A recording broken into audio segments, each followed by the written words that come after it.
Graça e paz. É um prazer poder estar pela primeira vez aqui na PIB do Janga. Desde já faço os meus agradecimentos ao pastor Esdras, à irmã Sulamita, à missionária Sulamita, pelo convite, que é uma satisfação poder servir e conhecer novos irmãos. Cânticos da Terra tem sido alento ao meu coração, segundo o projeto junto com eles. Mas sem delongas, abra sua Bíblia no Salmo 23. Não costumo demorar, mas convido você a meditarmos hoje no Salmo 23. Deus tem me dado um privilégio de ler textos, digamos assim, comuns. E este Salmo 23 é um dos textos mais lidos pela tradição judaica. É um dos textos mais conhecidos do mundo. Talvez o texto mais pregado dentro da religião cristã e judaica.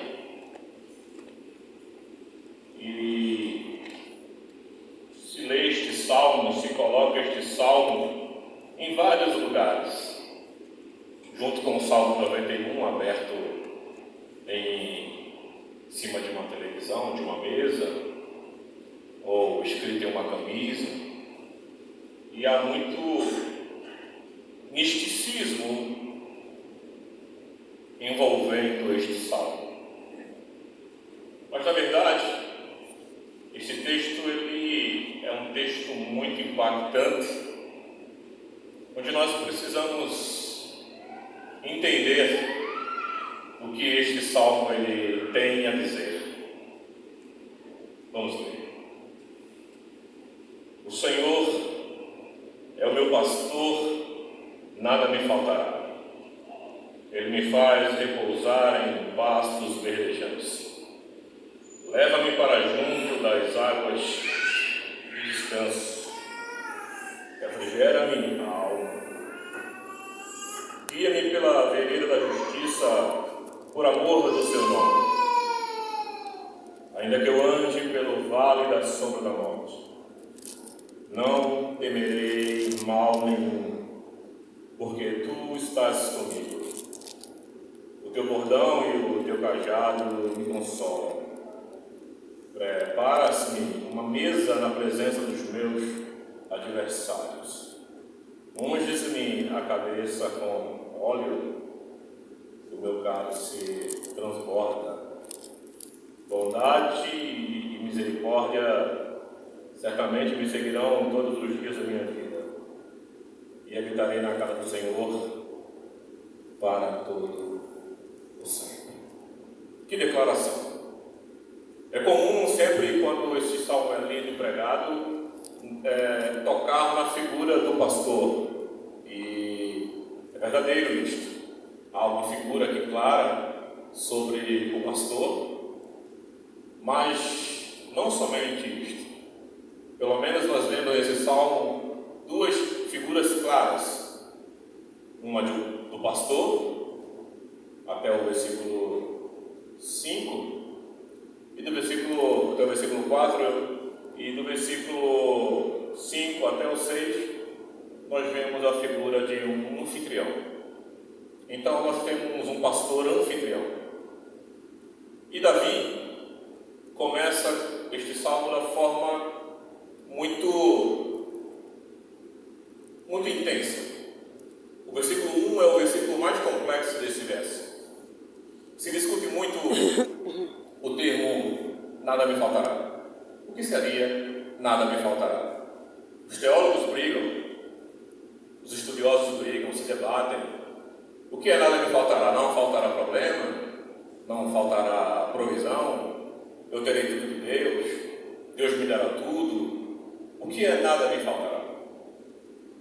Então, como é que este salmo ele surge para mim, para eu começar a pregar? Geralmente eu gosto de expor.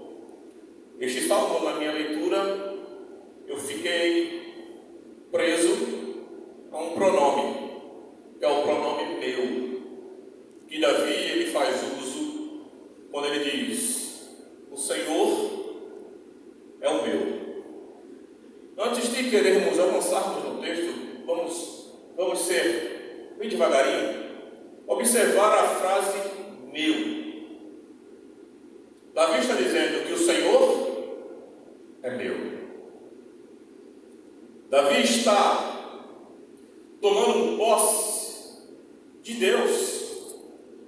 Quando ele fala que o Senhor é meu, ele está se apossando de quem Deus é. Nós vamos chegar na questão do pastor, mas vamos observar este pronome. Este pronome é solene. Este pronome ele grita neste versículo 1. Porque quando Davi está escrevendo, não se sabe as circunstâncias pelas quais Davi está escrevendo este salmo. Mas Davi, quando ele está escrevendo este salmo, ele não está escrevendo este salmo como era comum de Davi, escrever um salmo para ser como um cântico de romagem para Israel. Davi não está escrevendo esse salmo para a nação de Israel. Davi está usando um pronome possessivo quando ele diz: o Senhor é meu. Quando nós temos uma relação, você sabe que isso é uma poesia hebraica, existe uma linguagem poética. Dentro desta linguagem poética, Davi, ao escrever o salmo, ele está dizendo: o Senhor é meu. E quando nós temos Deus como nossa posse, no outro salmo Davi vai dizer: Senhor, Tu és a porção da minha herança. Outro bem eu não possuo além de Ti. Tu és o arrimo da minha sorte. Possessividade. Senhor, outro bem eu não possuo além de Ti. Ora, nós estamos falando de um rei de um alto poder bélico, de uma nação poderosa, rica em ouro, em prata, rica em exército, que tinha o El Shaddai ao seu favor, onde Davi tinha mulheres e mulheres, servos e servas, os súditos estavam aos pés de Davi. Davi tinha o ouro, Davi tinha a prata, as conquistas, todas as vezes que Israel ganhava uma batalha, uma guerra, eles ficavam com os despojos, ele ficava com o ouro, ele ficava com a prata, mas Davi está dizendo: outro bem eu não possuo, senão a Ti somente. Porque o Senhor, Ele é meu. Porque o Senhor é a minha possessão.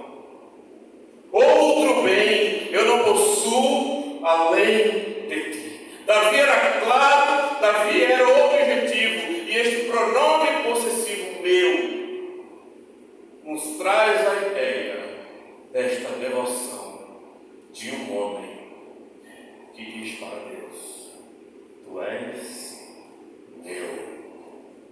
Salomão, também uma frase poética, ele entendeu isso ao escrever para a Sulamita: Eu sou do meu amado e o meu amado. Amém. Quando nós nos relacionamos com Deus, com este pronome possessivo de posse, quando Paulo escreve a Timóteo, já na doutrina: Timóteo, toma posse da vida eterna. Esta posse não é a posse que se diz, toma posse da bênção. Não, é a posse do próprio Deus. E continua o texto. Aí agora vem: Tu és o meu. E aí ele vai usar a figura de pastor.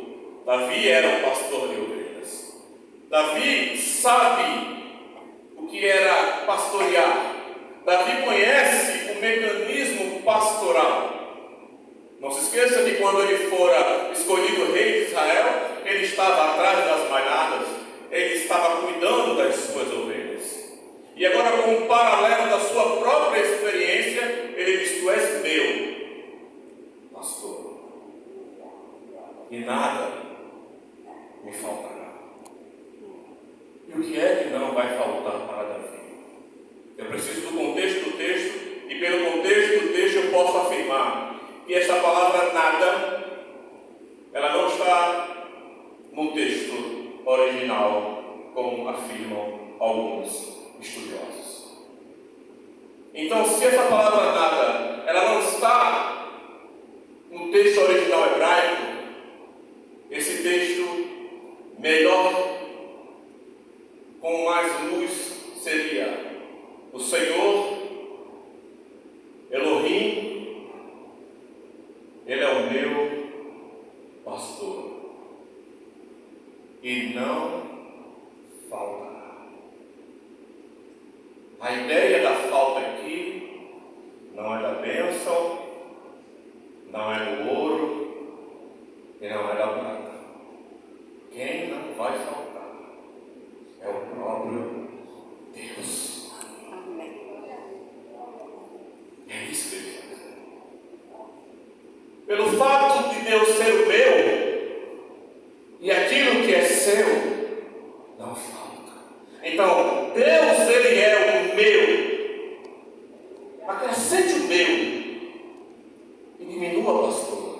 Ele é o meu pastor.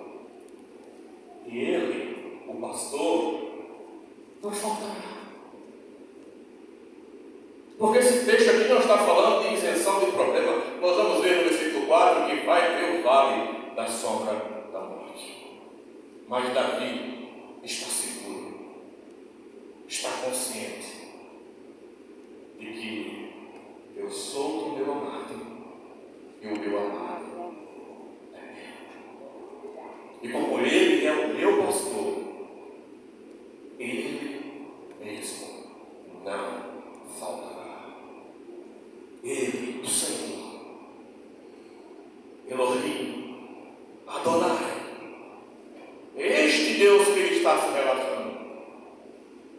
E pelo contexto do texto, nós já no versículo 2, nós já vemos essa ideia ficando clara. Se no versículo 1, nós vemos a afirmativa de que Deus é de Davi, poeticamente falando, aí no versículo 2, segundo, Ele me faz repousar em pastos verdejantes. Davi conhecia a estrutura do animal que ele está retratando. Uma ovelha, ela é um animal sensível. A ovelha, ela não se deita em qualquer lugar. Ela não come qualquer pasto. Ela tem dificuldade auditiva e também tem dificuldade visual. Então Davi está dizendo que este pastor leva-o a pastos verdejantes. Davi está confiando que este pastor tem cuidados meticulosos. Ele se importa com o pasto. Porque ele está preocupado com o quê? Com o repouso. Porque o repouso só pode acontecer se tiver um bom pasto. E este pastor, leva aos pastos verdejantes. Mas não somente isso. Esse texto diz, a segunda verdade do versículo 2: leva-me para junto das águas de descanso. Uma ovelha não entra em Com isso, o pastor, ele peregrinava. Ele saía por entre os montes, por entre os abismos, por entre as mais densas lugares estreitos para encontrar pastagem e água de descanso. O Senhor leva a ovelha a um pasto que traz repouso, mas também tem uma água que traz o quê? Descanso, que não é agitada. Nós podemos confiar nesta noite que o nosso pastor, se você tem a confiança de que Deus é seu Senhor, seu Salvador, seu Deus, você pode ter a certeza que Ele sempre te levará a pastos verdejantes e a águas de descanso. Se Ele é seu, não como uma marionete, nem escravo das suas e das minhas vaidades, mas se Ele é o nosso Deus, nós podemos confiar que Ele tem preparado um pasto verdejante e uma água tranquila. Na verdade, na terceira, diz assim: refrigera-me a alma. Na verdade, essa palavra refrigério quer dizer trazer vigor. Através do descanso do pasto e da água que é tranquila, o Senhor revigora a alma das suas ovelhas. O Senhor restabelece o estado das suas ovelhas. O Senhor consegue trazer refrigério para a alma mais aflita, mais perturbada, mais cansada. Por quê? Porque o Senhor é meu, e como meu, Ele não faltará. Ele não está faltando no pasto, Ele não está faltando nas águas agitadas, e Ele não está faltando na ação de trazer refrigério para as ovelhas. Quantas pessoas estão vivendo o pior desespero da alma, porque não tem o Senhor como seu Salvador, que não tem o Senhor como seu provedor, não tem o Senhor como seu Deus, não tem o Senhor como devoção, tomando posse de Deus, tomando posse de tudo aquilo que Deus é. Nós nos relacionamos com Deus não por aquilo que Ele faz, mas tão somente por aquilo que Ele é. Somente isto.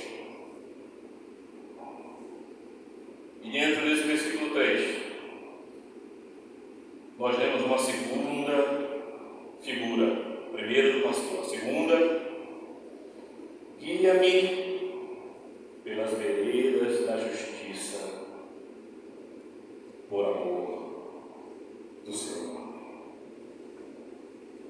Todas as vezes que você lê nas Escrituras o termo justiça, isso está falando do caráter desse Deus.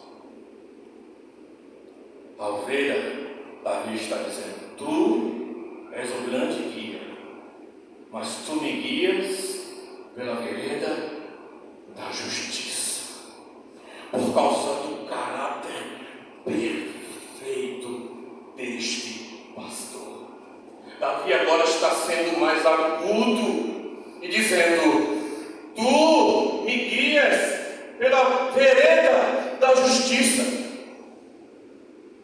Tu me guias porque o teu caráter é justo. Deus, Ele é justo e perfeitamente justo. Deus não é homem para que minta, nem filho do homem para que se arrependa. Ele é santo, Ele é justo, e os seus caminhos são perfeitamente justos. O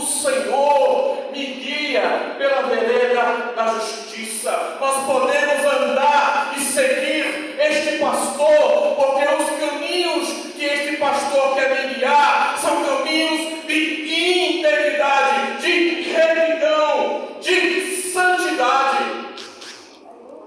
Este pastor não é um pastor trapaceiro, corrupto, não é um pastor que tira as lãs das ovelhas, não é um pastor que entra pela janela, mas é um pastor que me guia por vereda justa. Oh, meus irmãos, isso fala do caráter perfeito deste pastor. E por ele ter um caráter perfeito, eu posso confiar na minha alma, porque eu não vou encontrar corrupção. Ele não vai me deixar. Ele não vai me levar das águas agitadas. Ele vai prover no pasto. Não se esqueça do verso, porque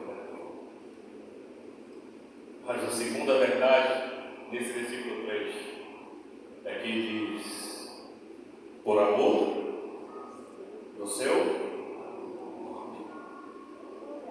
Na relação de pastor e ovelha, Deus tem o seu próprio caráter na relação. Deus tem a sua própria vida, o seu próprio nome está na relação de pastor e de ovelha. Daí eu pergunto, dá para dar errado? Porque Deus coloca o nome dele na relação. Primeiro, Deus tem o seu caráter perfeito. E segundo, ele não está fazendo porque você é o queridinho do papai. Segundo, ele está fazendo por amor do seu nome, da sua santidade, da sua glória, do seu poder. Porque Deus não pode jurar por um homem, não havia quem pudesse jurar. Deus não podia confiar em homens, não havia quem Deus pudesse fazer uma aliança e desse